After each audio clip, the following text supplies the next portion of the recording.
request everyone to take their seats so that we can begin our next panel.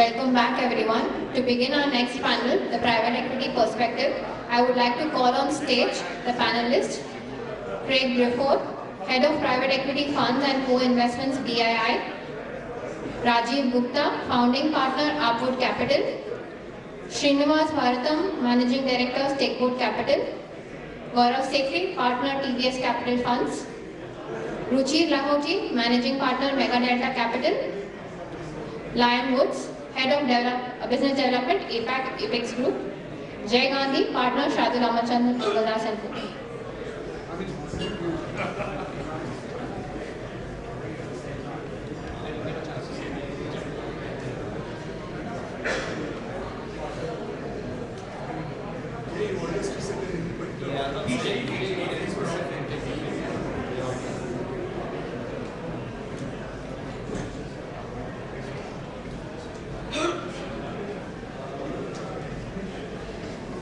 Firstly, I'd like to introduce our moderator, Jay Gandhi. Jay Gandhi is a partner with Shardul, Amarchand, Mangaldas and Co. and is based out of the Mumbai office.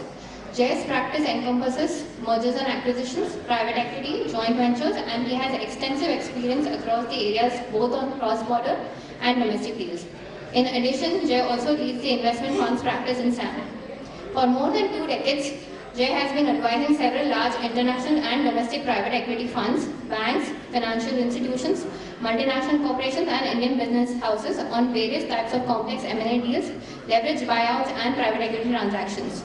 Jay has led large multidisciplinary teams with the firm on complex acquisition transactions requiring simultaneous management of transactional issues alongside nuances arising from sectoral challenges and regulatory constraints.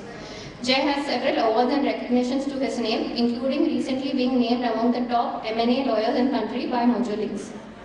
Jay also regularly represents international and domestic fund managers in relation to structuring, formation and regulation of all kinds of alternative investment funds, real estate investment trusts, infrastructure investment trusts, mutual funds, domestic funds, gift funds and India-focused international funds as well as specially managed account structures. Over to you, Jay.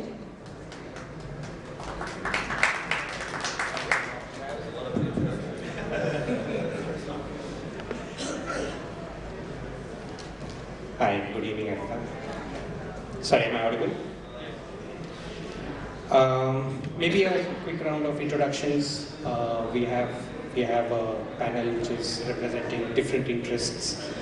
We have growth equity here, we have buyout funds, we have people who are on the admin side, and we have LP representatives. So it should be a good conversation.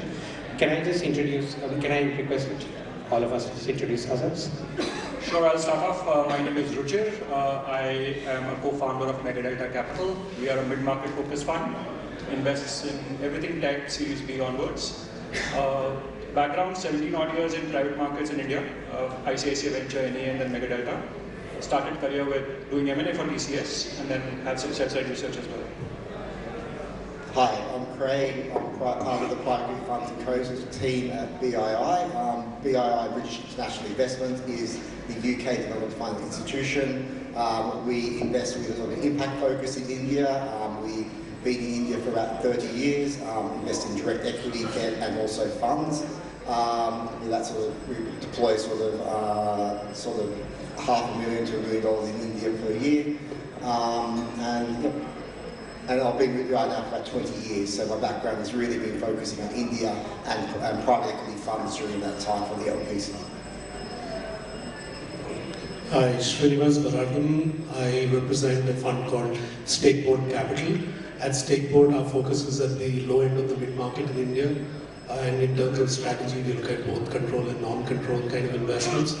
Overall, about 30 odd years of experience in the Indian markets across credit, advisory, and investing, mostly in investing, of course.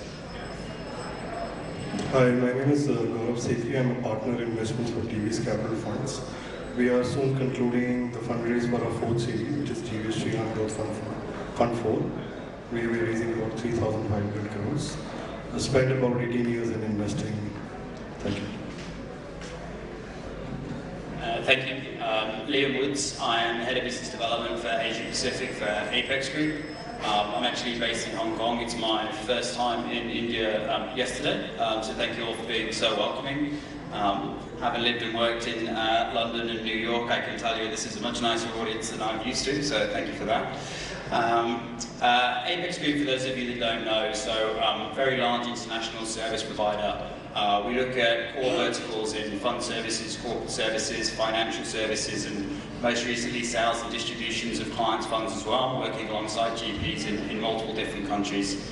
I look after about 10 different markets, but predominantly think about how our international clients and investors can gain access to different markets. Naturally, and there is a huge focus for a lot of people at the moment, so that's the main reason I'm here this week, and hopefully can share some perspectives from that angle.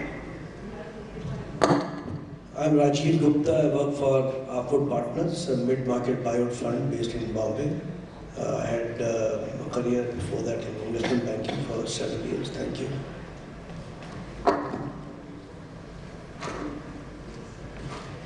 So maybe we can start the conversation by talking about fundraising for private equity growth capital funds. We've been sort of hearing and reading that internationally the sentiment seems to be a bit muted when it comes to fundraising for private equity, especially year on year. It seems that there's been a little bit of a dip in fundraising, but I'm sort of data that APEX itself has put together shows that India may actually be an exception to that, and that there may be sort of pockets of fundraising in India which are doing better than what their current responding funds are doing in other parts of the world. So maybe I can sort of start with Craig.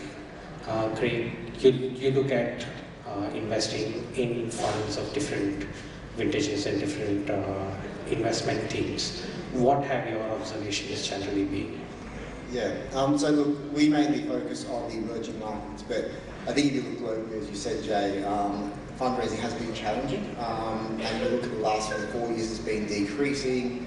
I think LPs generally are being more selective in what they're doing and trying to consolidate their GP relationships. People are looking for exits before re-upping to their next funds.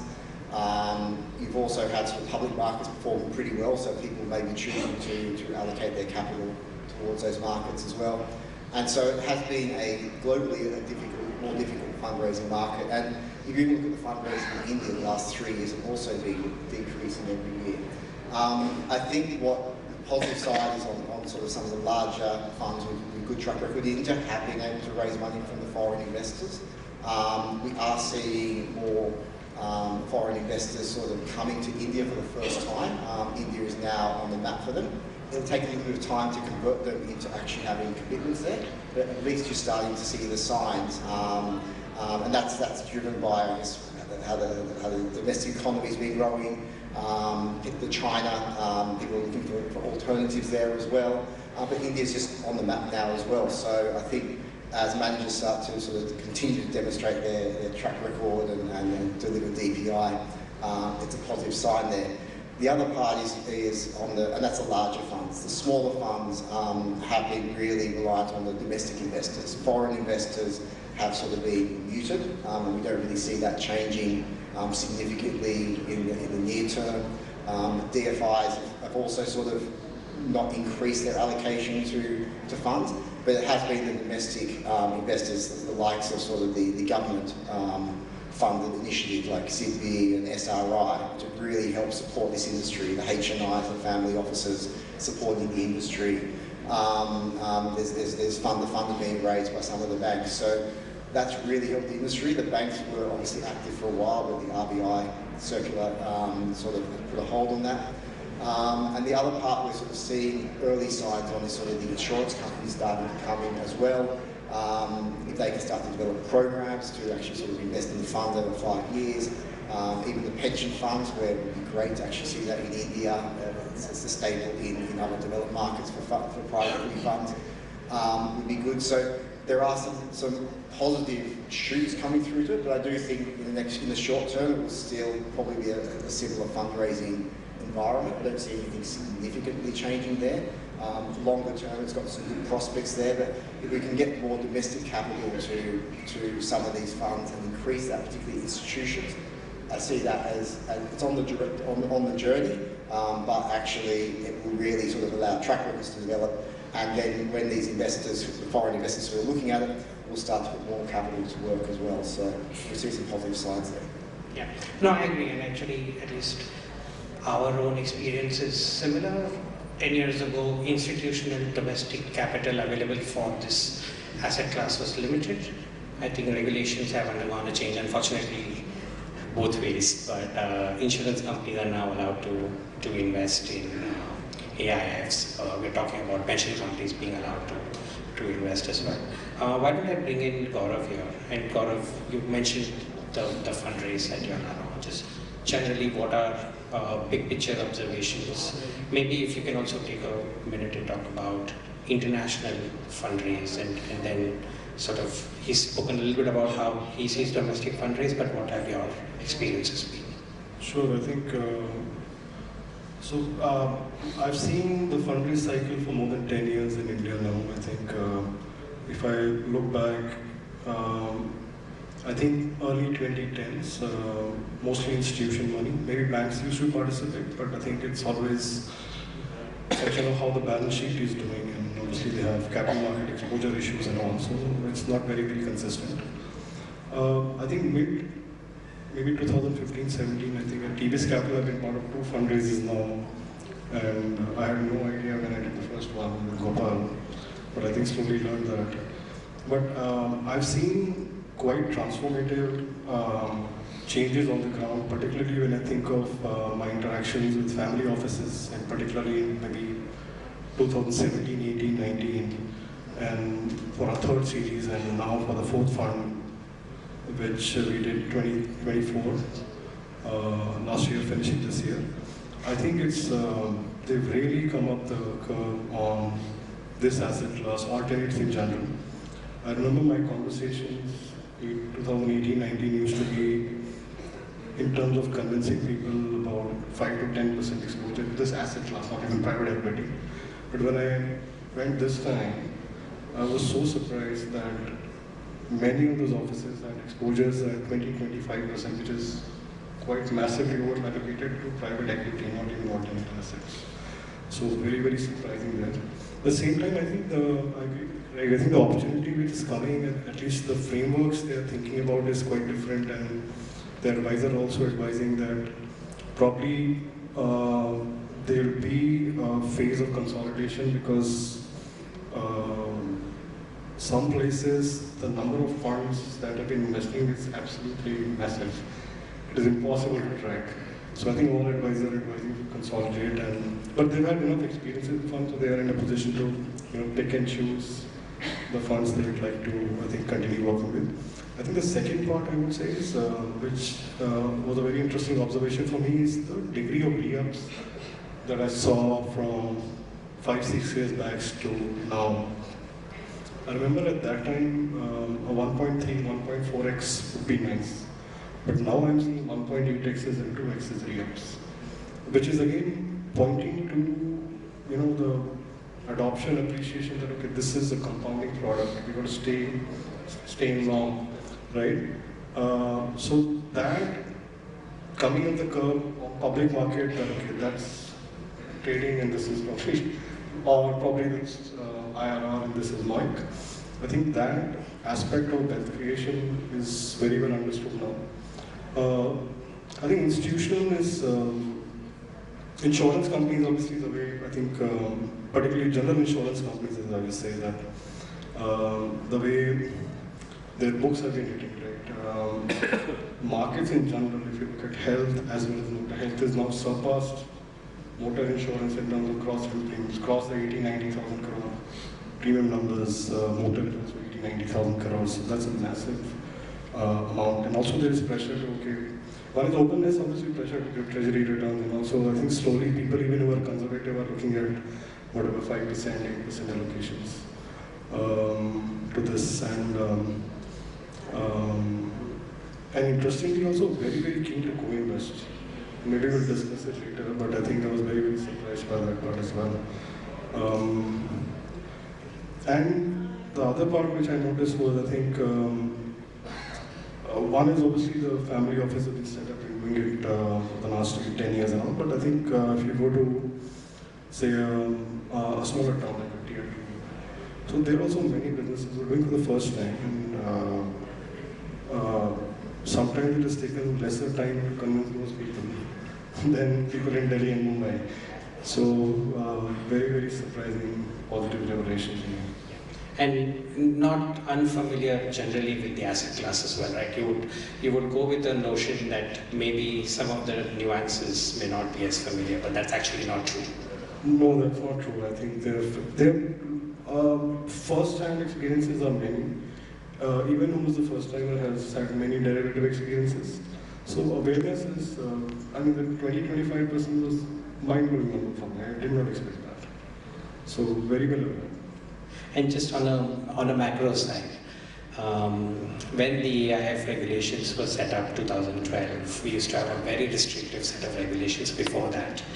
And the perspective that SEBI had published as well was that they will make the minimum investment ticket size really steep, and then they will not sort of bother with the detailed set of regulations to govern the product. In the 10 years since, the 1 crore ticket size does not seem to be as material anywhere. And so, exactly to the point that you're making, that the amount of alternative investments that a typical family office is making right now, I don't think that the regulations were written, they were written with that perspective in mind. And so to Craig's earlier comment that there are quite a few regulations that SEBI is bringing in, I think this is that little bit of a mismatch between the regulatory expectations and the way the product has developed. But maybe I can bring Rajeev in. Rajeev, when you're looking at a buyout fund and raising money for that, are you looking at a different strategy? Which markets are sort of easier for you to raise money in? Just what has experience been? On the buyout side, what we are seeing is that there's generally been a far greater appreciation of the product overseas than in India in general. The reasons for that are simply this, that it's well understood overseas that when you invest on a growth capital basis with a family, you know this phrase that you hear about promoter misalignment, and you wonder how can two shareholders be misaligned. I think I just spent a couple of minutes explaining that point. See, when a family is sitting in the company and has a 30-year horizon on the company, all that private equity goes in to do and to improve the margins or step up the growth, and that can help the short-term investor derive very high returns. And the rough math will tell you that even as the returns for long-term investors may jump over a long-term period from say 15% to 16%, for a 5-year investor, the returns can jump from the same 15% to 20 to 23% because it's just a time period over the results get compressed and therefore get recognized by the market. As you all know, your experienced audience, that the stock market starts to discount back the improved economics and therefore gives very high returns in the short term, and for the long term investors, you know, their amount will be very small. So this is a misalignment that is a huge issue of concern overseas in the case of minority investment funds. And therefore, our experience has been that on the buyout side, there's far greater reception of buyout funds overseas. That's point number one. Point number two, what we hear consistently from the foreign providers of capital to the private equity funds is that they like the fact that the private market valuation in India has been significantly lower, any which way you might look at that, compared to the very high public market multiples we've had. Now this has played out over the last 18 months' time in the fact that the multiples were significantly different is a fact not lost on the foreign investors. So the way they see buyout funds is, apart from the fact that they are used to the product, they see that as less misaligned between a minority and majority investor, which is very important to them. And secondly, as I said earlier, that they like the fact that in the private market, the valuation has been very different compared to the public markets. This is a foreign investor's perspective. On the Indian investor's perspective, what we are seeing is that first of all, there's greater appreciation of the product among institutional investors compared to the family office investors. Because, look, you have to understand one thing, the family offices are people who have run companies, own companies, control them, and they find it somewhat difficult to accept that the same level of stewardship can be offered by a bunch of guys who never come from that business family kind of thing. So reception has been somewhat lower. Those who want to raise buyout fund, I would say the right market for them is overseas. To share my experience, we raised money both India and overseas, and we found that there was an order of magnitude ease raising money overseas for a buyout fund compared to the Indian market. Institutions are easier to, as I said earlier, easier to convince compared to the family offices. Hopefully things will change over time, because the performance of buyout funds has been is quite good from the point of view of the investors. So that's the perspective I can share. Sorry, if I can just stay with you for one more question. Another panelist just spoke about the emergence of co-invest vehicles and sidecars and structures like that. Do you see that more and more becoming the default, or at least a conversation that you end up having with investors? Look, this is particularly relevant for early period funds.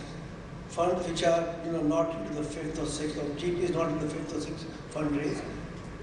Generally, they raise the amount of capital they are able to raise is less than the strategy, what the strategy requires.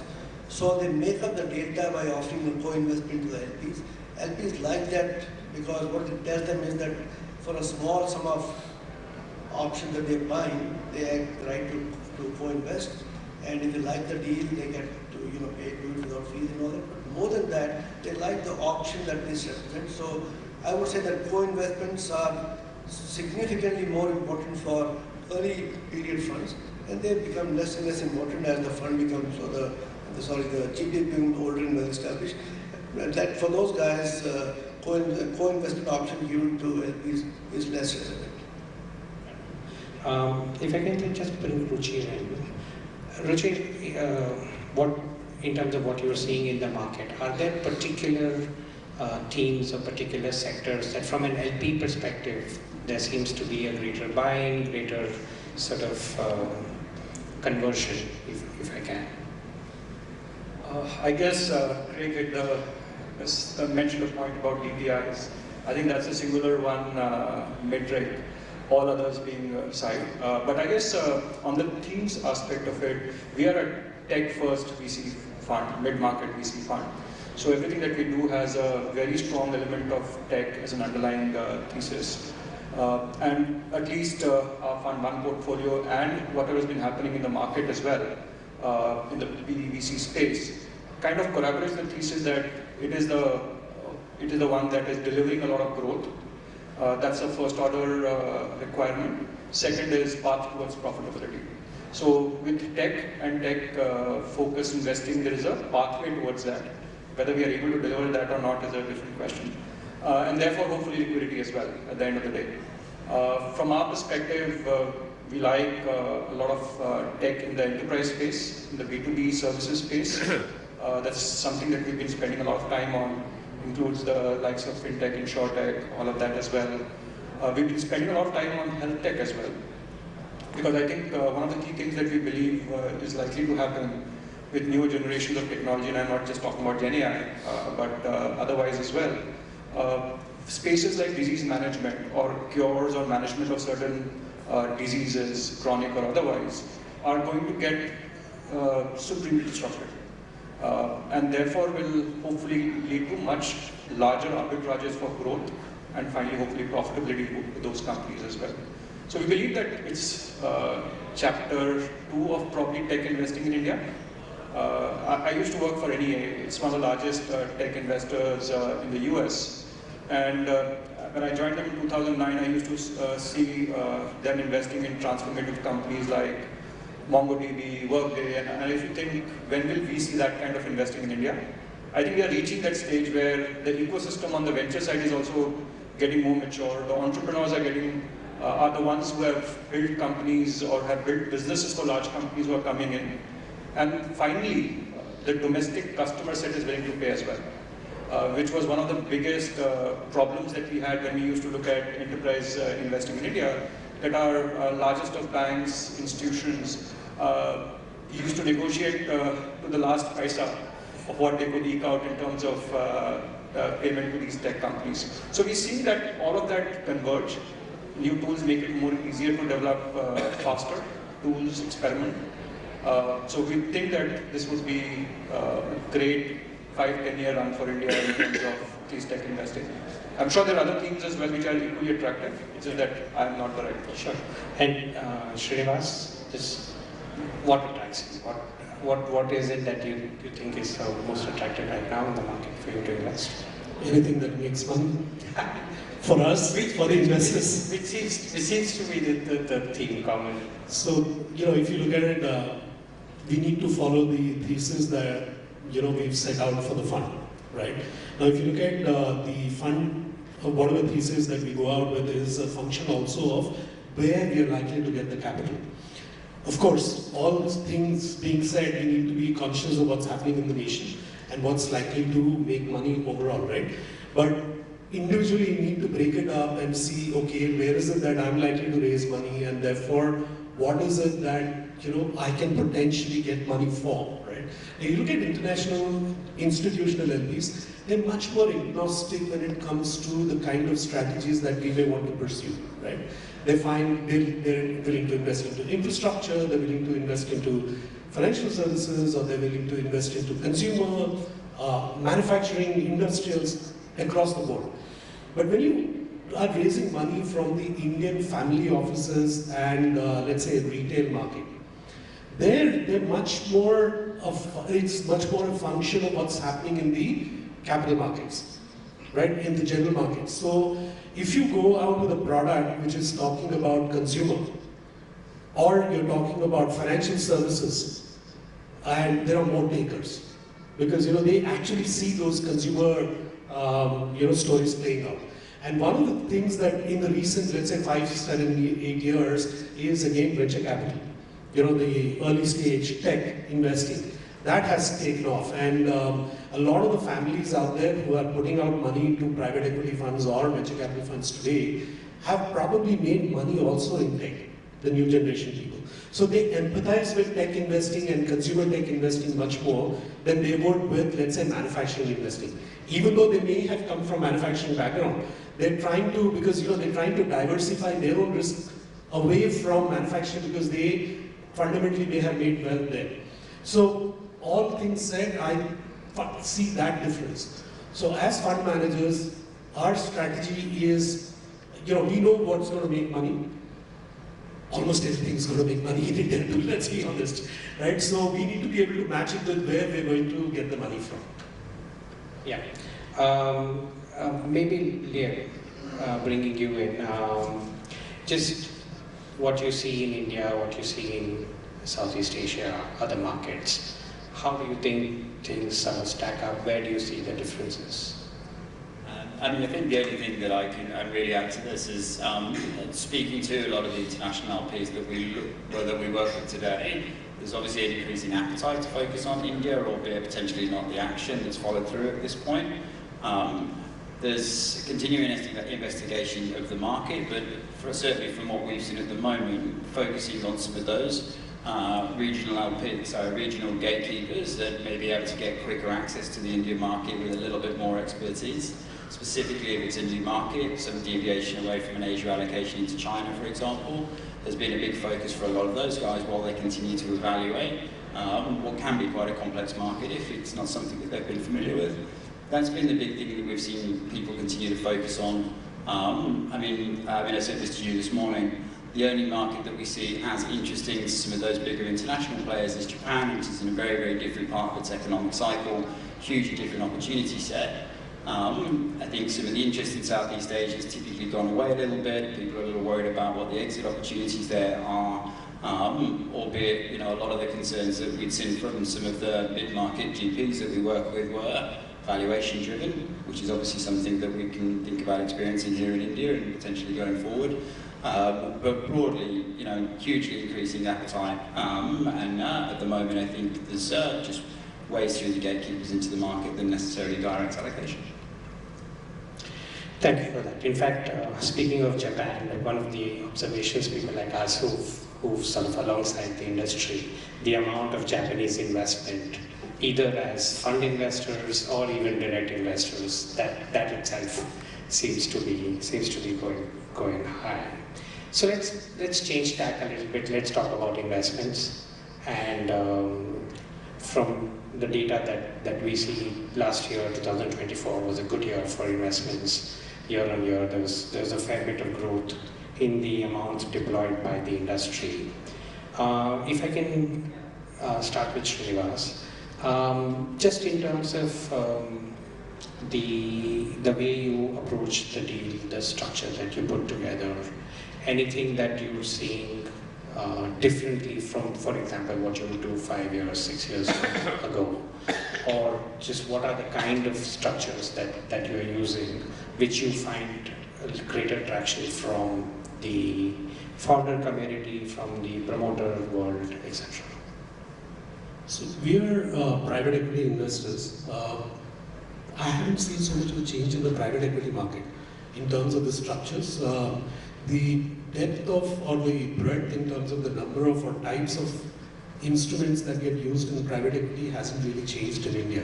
In the global markets, yes, there are new products that come out, but we don't use those in India, and we are predominantly an India investor. So for us, it may not have changed much, but in the venture capital space, I've seen a lot of changes, right? The converts have become more prevalent, and discount, the notes are being used much more in India today than 5, 7, 8 years ago, right? So in that sense, that market has seen a change.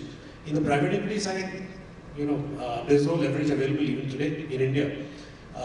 There is a deal that we're trying to do where we're trying to see how we can use leverage, because clearly leverage will make a difference, and in India traditionally leverage has just not been available for buyouts. Outside, when you look at the data outside India, a lot of the returns that a buyout fund ultimately ends up generating does come from leverage. Whereas in India, we need to rely more on multiple arbitrage. Yes, growth is there, but then, even capital markets are giving you growth. When investors are giving me money, they want me to beat the capital markets. So if I have to beat the capital markets, the only way I can do that is through multiple arbitrage. And the multiple arbitrage plays out at 2 levels. One, yes, we probably would need to invest at a lower multiple compared to the capital markets, number one, because my exit is probably going to get linked to the capital markets. And at the second level, through maybe M&A, add-ons, etc., buy them cheaper and potentially get that multiple arbitrage. So I think we are essentially seeing a huge multiple arbitrage between the private markets and the public markets. There's a particular deal that I've closed last year at 10x, and the listed multiples are at about 70, 80x. Now, the 70, 80x is unreal. Let's be honest, it's unreal. But even if it comes down to 20x, there's still a huge arbitrage. So that's what we see. Yeah, and sorry, just on the same theme, Just from a manner in which you stitch a deal together, do you see, in the venture world, we are seeing lots and lots of rounds of investments, multiple funds coming together. Do you see that starting or becoming more regular even for growth capital, private equity? Or do you see that more often than not, it's a bilateral conversation that you're having with the particular portfolio? I think in the venture space, at least, as I've been observing, it's a lot of club deals, right? It's not about a single deal. They share multiple deals across, right? Multiple deals, each person is sharing. One deal is led by one fund, another deal may be led by another fund. That's not the case in private equity, at least as I see it. It's largely a bilateral negotiation. We have to punch above our weight in this market because, as I said, we have a control, co-control kind of a strategy, and our fund size, many times, given the current valuations, does not allow us to do control on our own. So therefore, we have to get co-invest, right? Now, but there, we lead a deal. It's not like, all of us are sitting together and negotiating. So in a way, maybe it's like venture capital there because, in venture capital as well, I've seen there's one fund leading it, then others are joining in. And that's probably happening in private equity as well. But in private equity, the co-invest does not necessarily come from another fund who has a similar strategy to what we have. It could come from ILPs, it could come from family offices who have invested in the fund. It could come from several other vehicles which have come up in the recent past. People who are multi-asset managers. Not like us, we do only one thing and that's what we do. But there are a lot of multi-asset managers, and multi-asset managers are probably more likely to co-invest than people like us. Quicker turnaround as well, I assume. Yeah. For the yeah. Gaurav, does this sort of resonate with what you're seeing? Anything that you're seeing in the market that you'd like to talk about? So I think I agree with Srinivas on less tag teaming in private equity versus VC funds. That's quite common knowledge now. I've seen actually both, experienced both in terms of multi-stakeholders, but it's very stage specific and very asset specific, but hard to generalize. But I would say I would generalize that tag teaming is obviously less or less prevalent for private equity. I think at least the approach, at least the principle I would say that at least we thought about, for example, historically we started late growth, consumer, then we said okay, challenges on being stage focused because I guess particularly late stage there is the price risk because they're very colored by the public market multiples. So straddling across stages, say a bimodal approach, it may be nice where you can have the capability to execute both early growth as well as late growth. That's the capability, I think. Wearing different hats, getting the team ready for that. So I think that's something we transitioned from.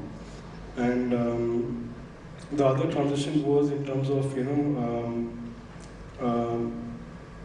in private equity, I guess, was maybe deeper underwriters when they spend more time in understanding the space and they don't have the advantage of 40, 50 company portfolio versus like 10, 12, 15 is also a lot, especially when you look at exits.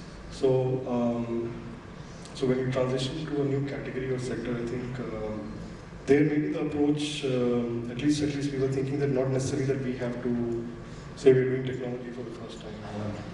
Maybe say when I ended up the insurance team and say go digital. So it was not necessary for us to be the lead in that really, because we didn't know that as well as many other guys. So there was a bit of a coming up the learning curve there. So we were happy to sit alongside, follow. That was probably a more natural thing to do. So yeah. So the other sort of development, if you call it that, the fact that the capital markets for the last 3, 4, 5 years have been, sorry, would you like to? Sorry. Yeah. No, the capital markets being what they are you seeing that has started coloring maybe a little bit your approach going into the investment, and that's maybe something that's different from how things were 10 years ago, right? 10 years ago, we all used to write the SHA with the primary exit as the IPO, but it wasn't really as common. In the last 5 years, we've seen that's changed significantly. So any sort of changes through the approach that you see yourself as well as generally private equity following when it comes to investing? I think overall principle is similar to Srinivas said. You're there to make money, make your 3x, 4x is what you're looking to do over a certain period of time. I think what is, when we underwrite an investment, I think the exit underwriting part on the investment, that has definitely undergone a change, I would say positively, in terms of how we actually test those hypotheses on doability and really get into the nuance that, okay, this is the primary exit route and not also a potential exit route. If this doesn't happen, maybe I have backup. So I think that approach has definitely changed. The other thing is, I think if you see, and maybe if you look at what's happened on the main board, again and again, I guess, this repeats every 5-6 years, the cycles are getting shorter. Of course, there is more volatility, but the shorter cycles there.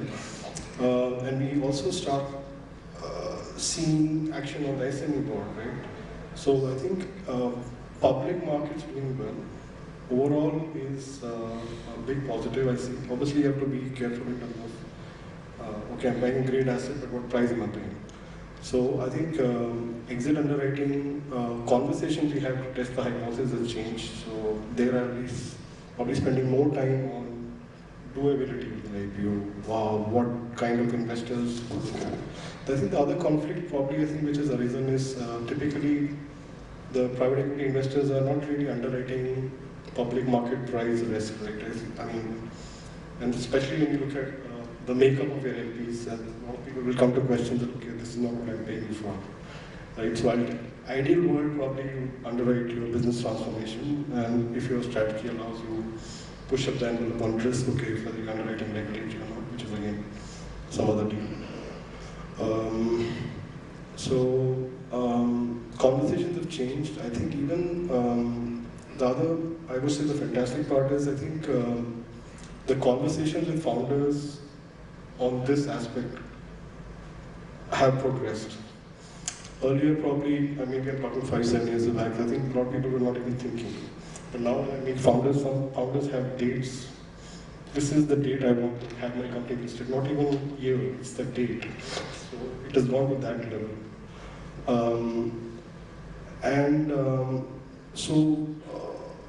Conversation has gone more nuanced. It's not about, okay, that we'll do an IPO, we'll do list the company and all, but it's more about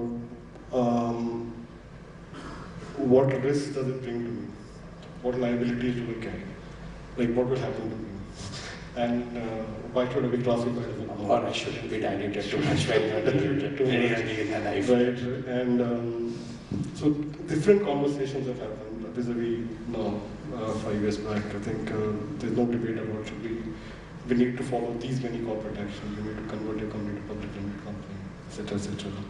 And this is how you learn to. So I think the other thing they worry about is typically, okay, what will happen? I'm more free to do stuff I want, right? This is how I can push the pedal on growth.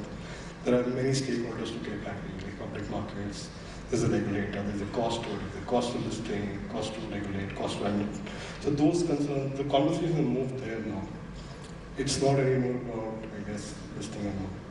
But, and surprisingly with the SME part, I think even the early, they also see that as a viable option. In fact, sometimes you have to convince them to go and do. Not now. So very different conversations. I'll just add something, right? I've been investing for 25 years. You're absolutely right that the SHA used to start with IPO as the exit option. Even today it starts with an IPO. Not that that has changed. But what has changed is the ability to do a strategic sale and sell to another financial investor. 25 years ago, we used to struggle to exit. If an IPO is not happening, getting a strategic sale done or sale to another financial investor was absolutely tough. Now it's happening much more. Secondly, the change in the mindset of founders. It's not just about when they want to do an IPO, they are willing to sell their businesses. 25 years, why 25? Even 10 years ago, families thought selling a business is a taboo. How am I going to face my community? I'm selling my business. That used to be the mindset.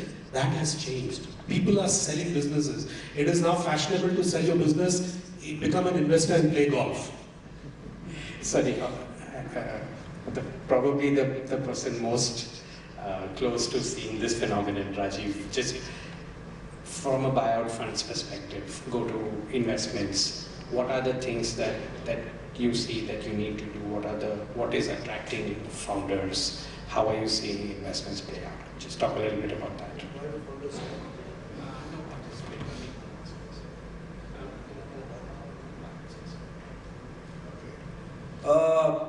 Question is buyout underwriting, and what is it that is important and critical to be able to do a buyout? And my answer is going to be in the context of the mid-market buyout work that our fund does.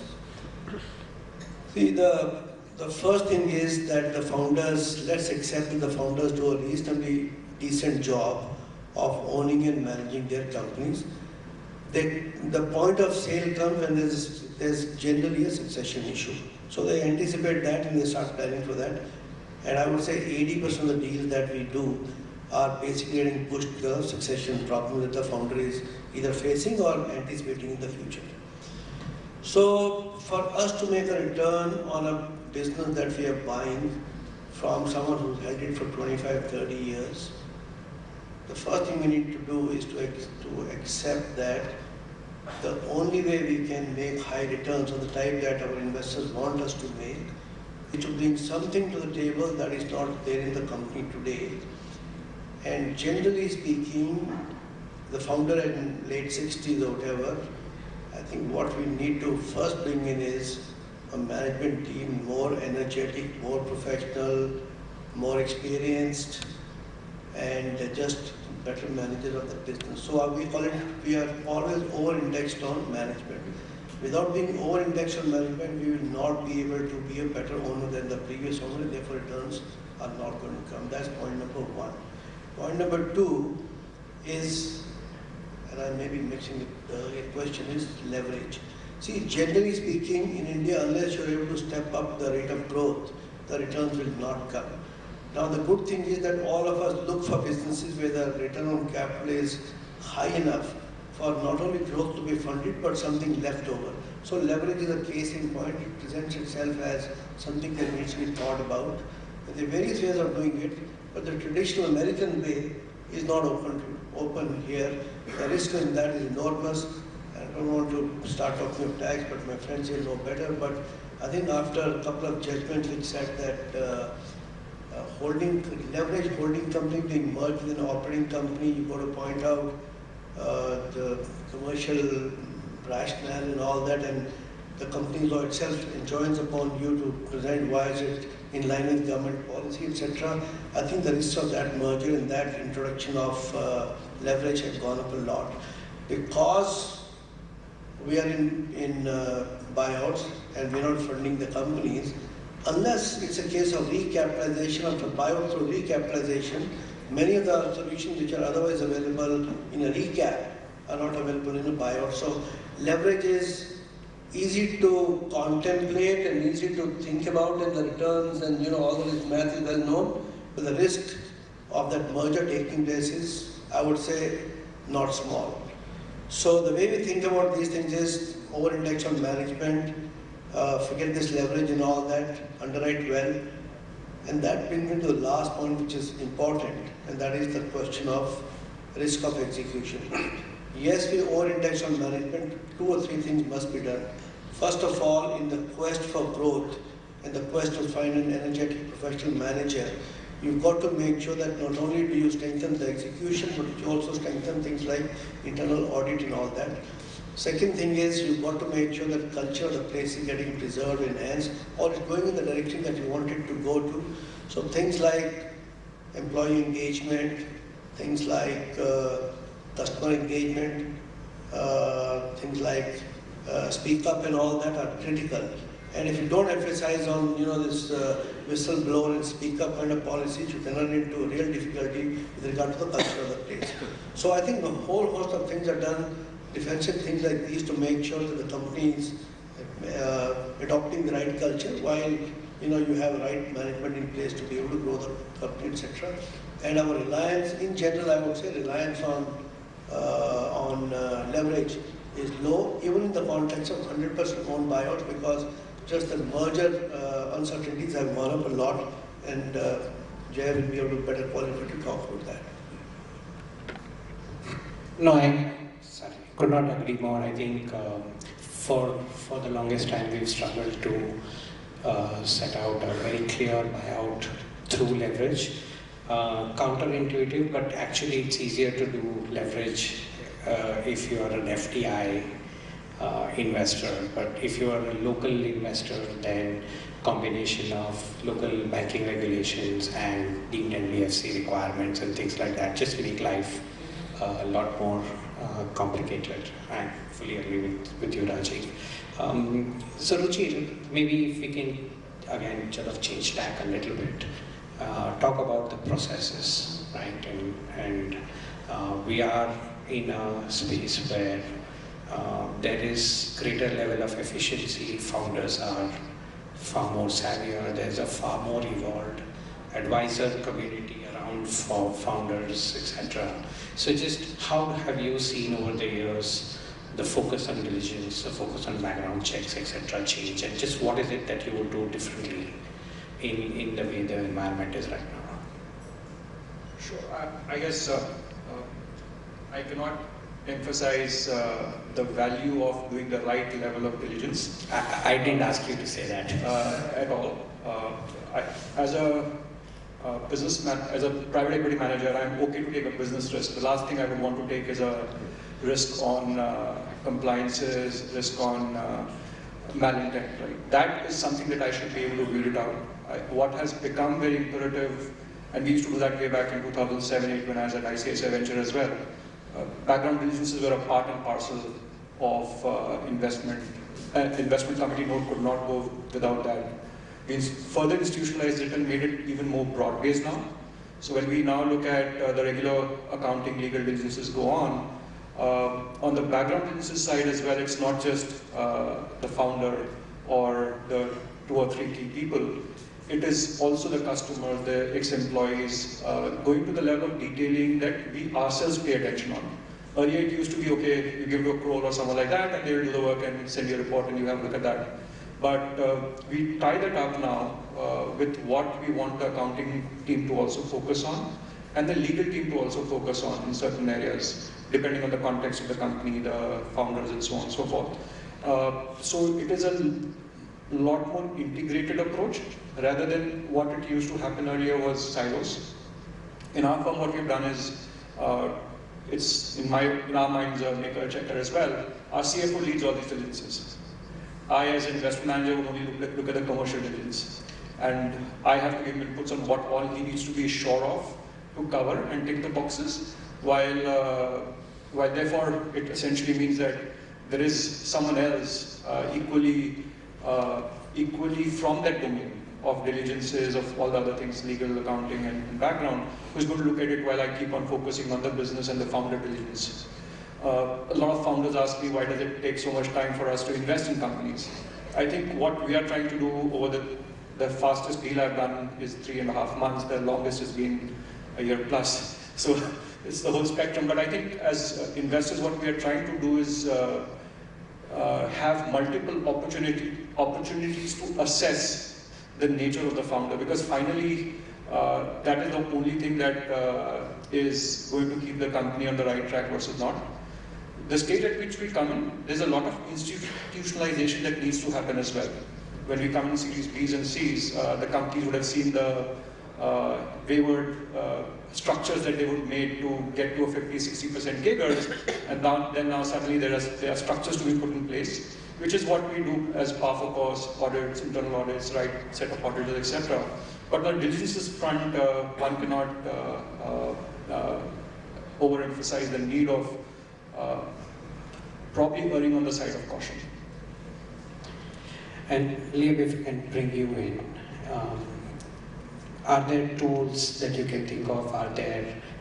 Is there a manner in which you see the community helping GPs achieve this? Yeah, it's a really interesting space for us, and I appreciate that I'm going to approach this from an operational perspective, which is potentially less interesting than my colleagues, but nonetheless important. I mean, the main observation that we have is that the pre-investment due diligence actions that we get asked to get involved in now are so much more linked to the value creation methodologies of our clients than they previously have been, which I think, speaks a little bit to the points that were just made. It's historically not been something that groups like us have been necessarily involved with, because we've probably been focused on the funds level and therefore the investor level, but KYC, background checks, screenings have always been a fundamental part of the business that we've done. So therefore we've been asked to do this much, much more today than we ever have. And I think it's symptoms of the fact that people are focusing more on this as a core strategy that we get asked to participate in this. There are a couple of key areas that I see us getting asked to participate in, so there's broadly three. We don't necessarily get involved in the business intelligence side of things, or necessarily the operational DD, or rather the operational DD of the portfolio company, sorry. But we certainly get asked to verify financial modelling, financial accounting. Obviously that's the core role that we perform. Providing a verification or some judgment on those numbers has become ever more interesting for clients that we work with. That'll be the first. The compliance and governance frameworks that clients are operating in, naturally those are the background checks that we perform. Equally, we're just looking more broadly now at any potential compliance risks that may be foreseen over the holding period. That we've certainly got a lot more involved in through the compliance businesses that we run. And then the last is, we haven't really spoken about, but I guess it's probably ESG and sustainability. That's probably been the biggest focused area for us because it's new. Not everybody's got a massive amount of expertise in this field, and frankly the data sets may not exist in certain developing markets. I can speak to you from pretty serious experience in India and Southeast Asia, and it's been really, really challenging to get hold of the information in the first place. So there's actually a really big education process that goes with that. I mean, those are the kind of the three key areas. The thing that I think is more relevant for groups like ours and a more institutional process within the clients that we work with is having a repeatable process. So we're always talking about data consistency, we're always talking about data accuracy. So having a process where we can get hold of that information quickly and in a repeatable fashion gives us an ability to then obviously compare and contrast on an aggregate basis. Big challenge in markets like India, frankly, it's got better, but getting hold of accurate information that we can compare across the portfolio. The solutions there, maybe potentially even being a little bit lighter in the diligence, but at least giving us some high-level screening has been seen to be a bit of an option before we really get into the details. But that process, finding a repeatable process, giving us a means to be able to review that information in a centralised place as well. Those really have been kind of the key pieces for us. So, repeatable process, standardisation, and potentially a need to verify data that's been provided have been kind of the big focus for us as an organisation. So maybe this is a point for Craig to come in. Craig, I know you all have an impact focus when you look at investing with other partners. It's a point that we was talking about, ESG matrices, and the ability to come up with information that then is standardized, comparable, etc. Would you like to just talk about your experience, maybe 5 years ago, and what you're seeing today? Just talk about how that's evolved. Yeah, look, BI has been focused on the ESG side for the last 20-25 years, and it was an interesting journey with GPs, trying to get them to understand how we were looking at ESG. It was very much a compliance approach, not doing bad. We've always had an approach within BI of sort of how can you add value there, and it's hard to quantify that, but actually it helps get more, when you're raising debt, maybe get access to debt or better cost of debt. When you're exiting the business, people will be more comfortable. If the business is well governed, no E&S or social risks in there, depending on the sector it's in. And so we're actually seeing some good outcomes from that, but it's very hard to quantify how that actually comes out on the returns at the end. It definitely improves the access there. What's good in the last 5 years is I think other LPs have started to also focus on this, and so GPs are now starting to understand it, implement it. You've got ESG funds, which was a fad for a while, coming up in India. But it's good that the industry sort of now taking this a little bit more seriously, trying to understand it and actually implement it into their investment processes. Similar on the business integrity side, like we've had lots of instances across our funds, our direct investments, where there have been challenges. And so I think that's an area where we have been focusing on and developing like training programs, etc. for GPs. When we're doing our diligence on the ESG or the business integrity side, we have a team who specialises in those areas. They will go and meet the GP and put action plans in place. And that's to strengthen their policies, their processes, have it integrated in the process, because that's where we've actually experienced value destruction if it does actually come out at the end. So for us, this is sort of, it's good to hear the GPs now talking about themselves, but we actually see this as a really important thing in our investments. Just anecdotally, for firms like ours, we would have seen this 10, 15 years ago as a checklist that needs to be filled in, and a little more tick the box kind of an approach. We now see GPs having entire teams that are, sorry about that, that are fire.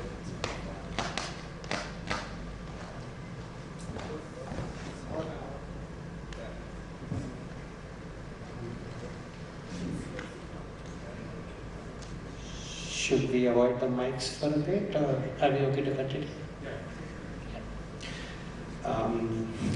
I remember an Australian pension investor investing in India for the first time, and they had a requirement from, I think it was Victoria, from their host legislation that you couldn't have employees that were less than 21 years in age.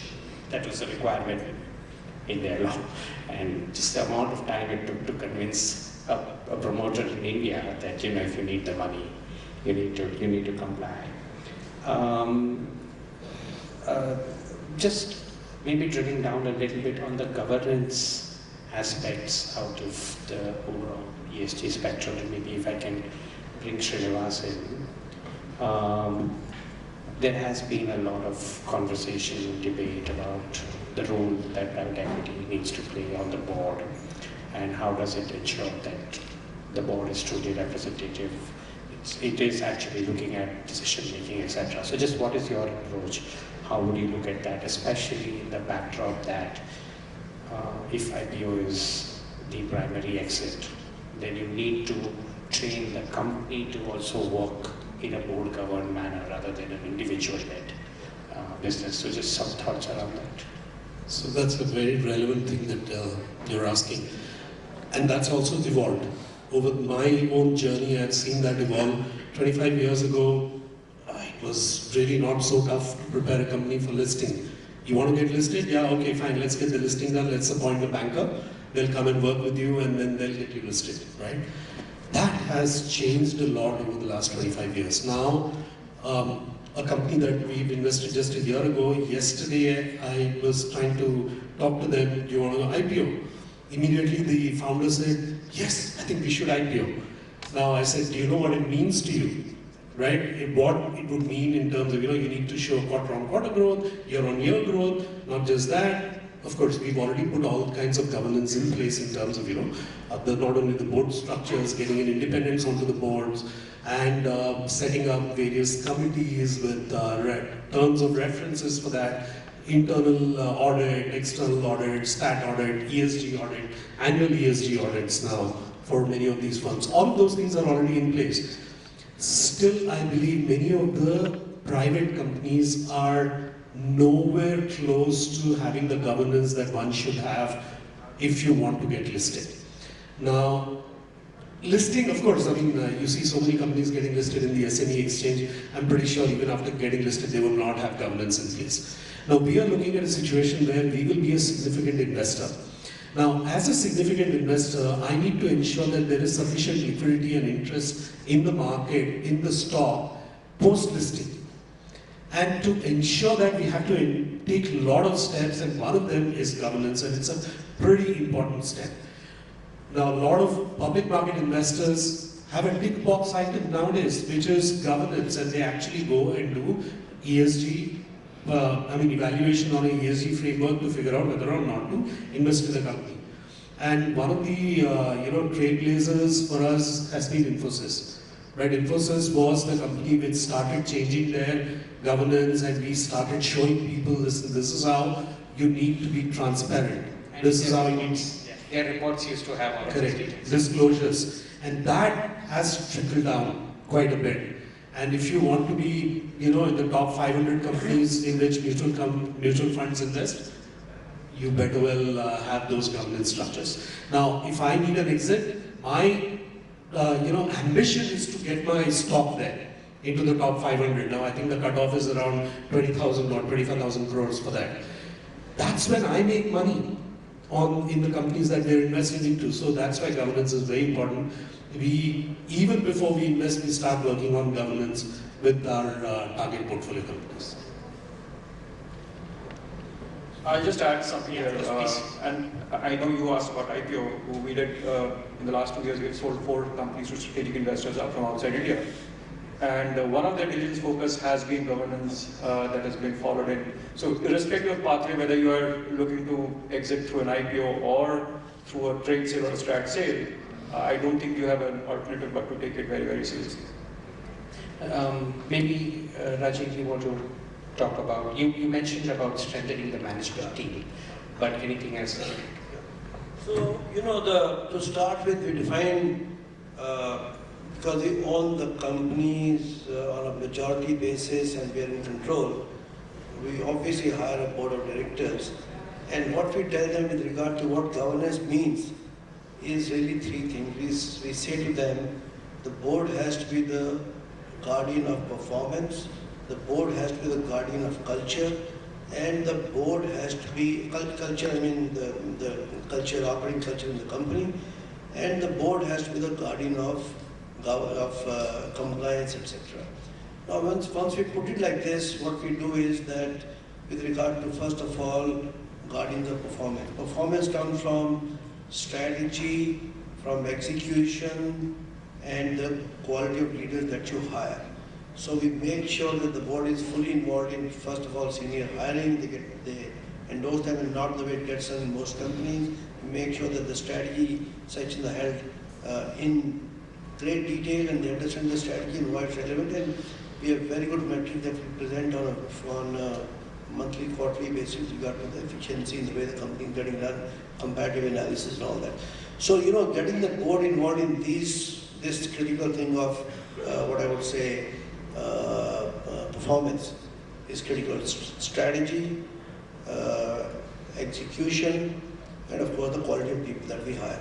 The second thing is with regard to culture. On culture, we make sure that internal audit, whistleblower mechanisms, employee surveys, customer surveys are done third party, properly presented, and the trend presented to the board. So the board has to be fully engaged with regard to where the company is headed.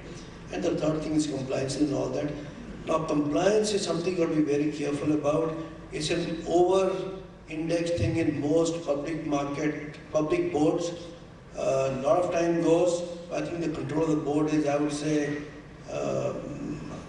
they accept what they hear. So we try to make it short. We try to make it really what truly matters. And we try to make sure that there's a lot of third-party analysis which is presented on legal compliance and all that. And the way you present the data and the way you present the trends and all that makes it far more meaningful and workable for the boards. It requires a lot of effort, but I think this whole design of how to govern a company is something we've learned with our experience. And I can tell you it makes an enormous difference to the way the company is run, the risk that you run into as owner of the company. And I think, as you were mentioning, that when you're exiting a company, whether it's the public market or it's a private market, which is a control sale, it is an enormous impact on the reception the company gets in both the markets.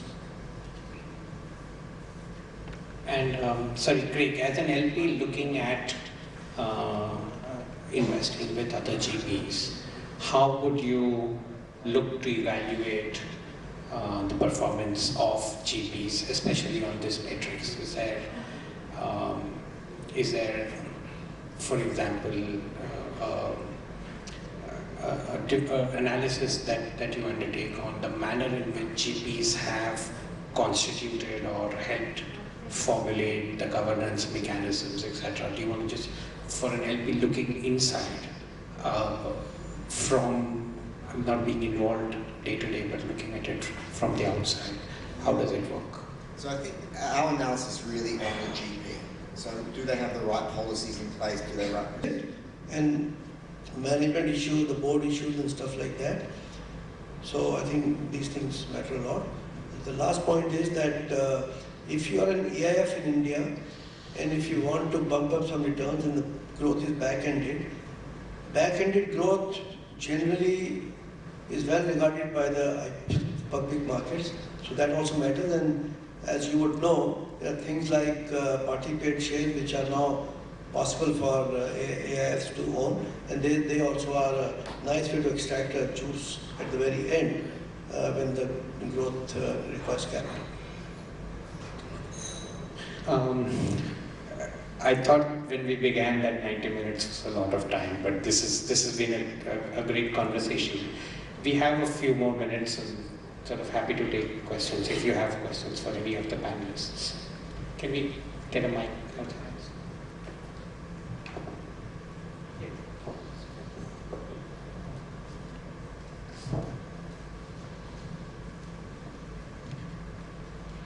Hi, this is Gaurav from Infolian.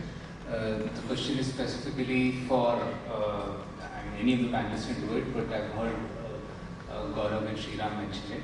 So we have always heard about buyouts and also the other modes of investment which you have been liking, but we haven't had a discussion on roll-ups, like where you use a platform and then try to add on inorganically, maybe complementary businesses or similar businesses or in different geographies.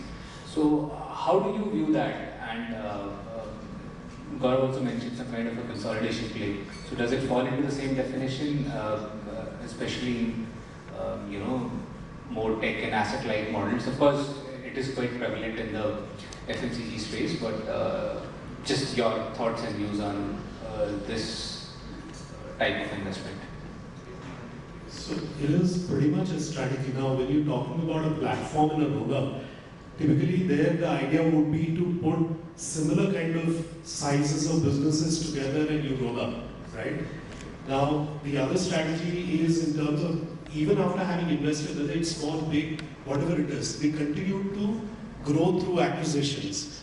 Because ultimately, we need to beat the growth, right? I mean, we need to be able to deliver better alpha in the business compared to what the markets are delivering. And one way to do that is by adding on businesses without diluting.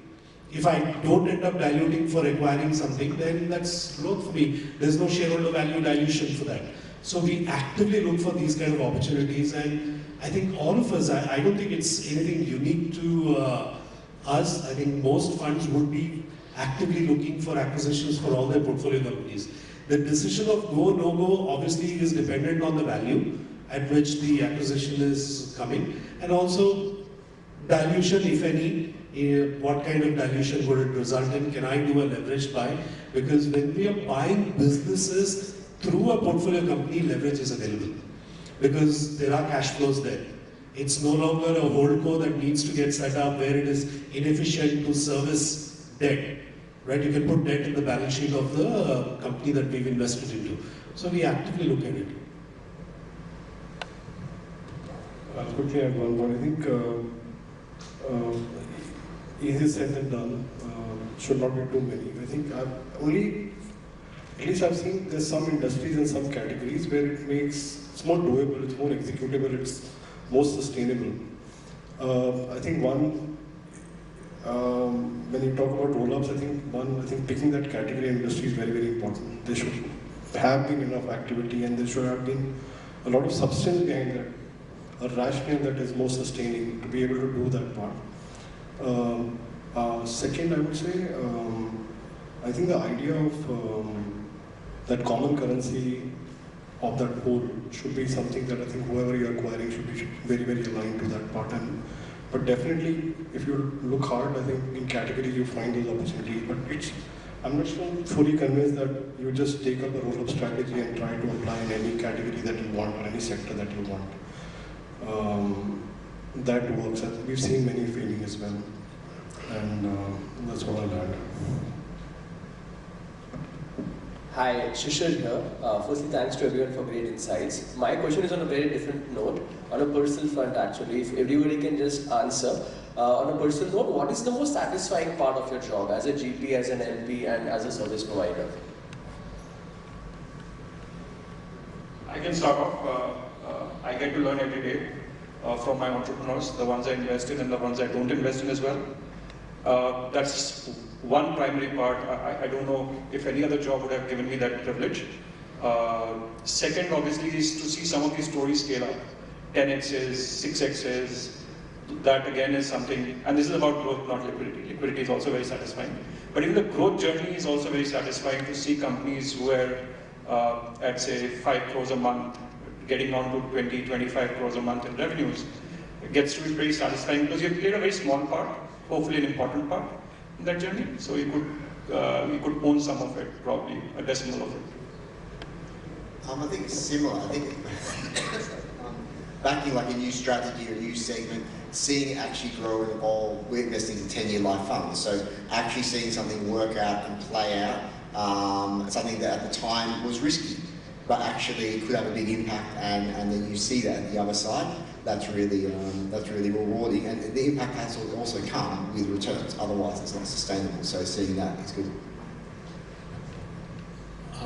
All of these count. I would add two other things to this. One is, if an investment hasn't done well, the company underlying, turning that around, and when you turn that around and the company actually starts performing, irrespective of the value that you get out of that, it gives an immense amount of satisfaction, because you would have ended up saving so many jobs, so many families. You would have ensured that they have a livelihood, right? That's one really satisfying thing at a personal level.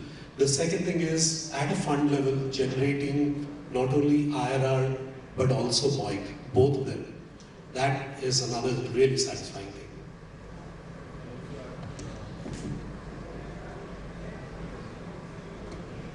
So two things for me also. I think first, I share exactly the same feeling as Srinivas, that I think a lot of your companies will face tough times. I think being there and being able to be helping them to come out of that, I think that is no feeling like that. And if I just add that, and they make money, as you predicted, that's best. So, but I think that's the best part. I think second, I would say, for me, it is what you underwrote on exits, because ultimately it's about seeing the money. And whether you were able to do the same number, what you thought about 5 years, 7 years back, at the same time, I think that is a very satisfying feeling.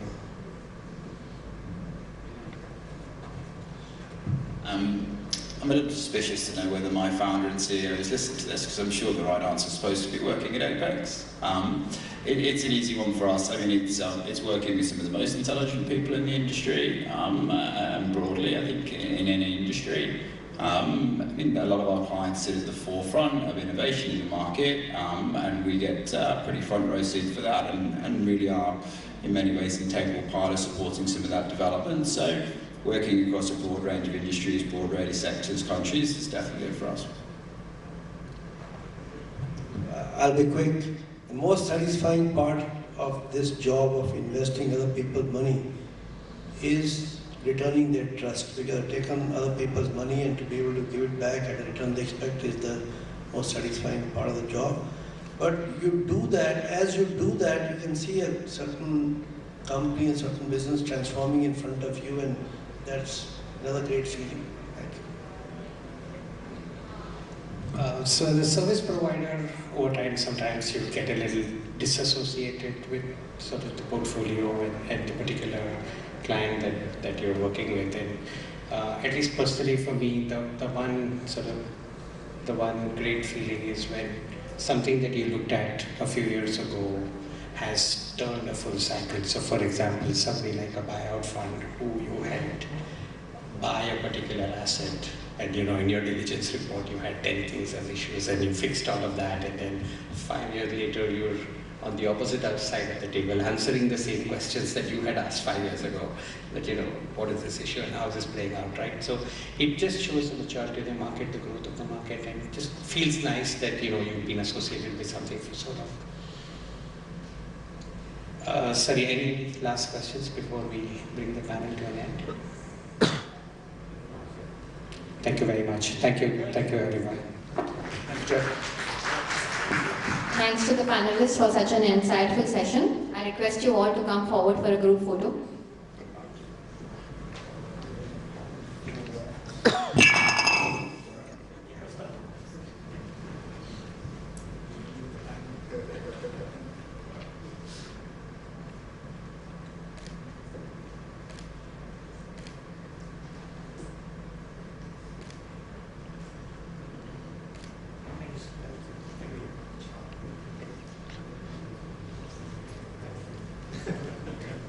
Thank you everyone. With that, we have come to an end of the PEVC Summit. Over to my colleague Khushi to take over the PEVC Awards.